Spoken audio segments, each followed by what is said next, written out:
விஜய் மல்லி ஸ்டோரியோட latest update எப்படி இருந்தது, அப்கமிங் ஸ்டோரி லைன் எப்படி மூவ் ஆகும் அப்படிங்கிறத பற்றி தான் நம்ம இந்த வீடியோவில் பார்க்க போகிறோம். ஒரு வழியாக பாபுவுக்கு நல்லபடியாக ஆப்ரேஷன் பண்ணி முடிச்சிட்டாங்க. அது பார்க்குறதுக்கே ரொம்ப சந்தோஷமாக இருந்தது. ஏன்னா இந்த ஆப்ரேஷன் பிரச்சனையில் விஜய் மல்லி 2 பேருமே அவ்வளோ அப்செட்டாக இருந்தாங்க. பணம் கிடைக்குமா கிடைக்காதா அப்படின்னு சொல்லி அவ்வளோ இக்கட்டான சூழ்நிலையிலுமே இப்போ அன்னபூர்ணி பெரியமா அவங்க நகைகளெல்லாம் கொடுத்து இப்போ ஆப்ரேஷனுமே நல்ல விதமாக நடந்தது.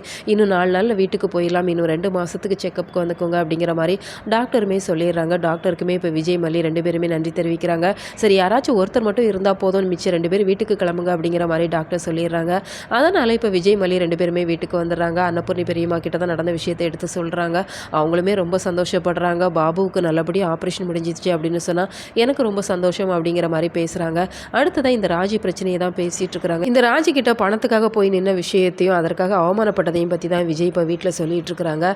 இப்போ அன்னபூர்ணி பெரியம்மா ரொம்பவே ஃபீல் பண்ணிட்டு இருக்கிறாங்க. அந்த வீட்டை விட்டு ராஜி உங்களை வெளியில் துரத்துனப்ப நீங்கள் வெளியில் வந்திருக்கவே கூடாது, அந்த வீட்டிலே நீங்கள் இருந்திருக்கணும் அப்படிங்கிற மாதிரி சொல்கிறாங்க. சரி, எது எப்படி இருந்தாலும் பரவாயில்லை, இனிமேல் நீங்கள் இங்கே இருக்கிறது சரியாக வராது, உங்களுக்கான உரிமையை நீங்கள் விட்டு கொடுக்காதீங்க, நீங்கள் மல்லி வெண்பா 3 பேருமே சேர்ந்து போங்க அப்படிங்கிற மாதிரி சொல்கிறாங்க. இதையெல்லாம் இந்த ரேணுகா பக்கத்திலே இருந்து கேட்டுட்டு இருக்கிறாங்க. அவங்க சும்மா இருப்பாங்களா? அவங்களுக்கு இப்போ அன்னபூர்ணி பெரியம்மா மேலே கோவம் வருது. அது என்ன மட்டும் விட்டுட்டு மல்லியை மட்டும் கூட்டிகிட்டு போக சொல்கிறேன் அப்படின்னு சொல்லி கையில் இருக்கிற பொம்மையை தூக்கி எறிகிறாங்க. அதனால் விஜயுமே அவங்கள கொஞ்சம் கண்டிக்க தான் செய்கிறாங்க. ரேணுகா இப்படியெல்லாம் பண்ணக்கூடாது, பெரியவங்க மேலே நீ ஏன் இப்படி பொருளெல்லாம் தூக்கி வீசுற அப்படிங்கிற மாதிரி கேட்குறாங்க. இந்த பொம்பளை சொல்கிறது மட்டும் சரியா? நீ மல்லி வெண்பா மட்டும் போகணுமா? அப்போ என்ன நீ கூட்டிகிட்டு போக மாட்டியா?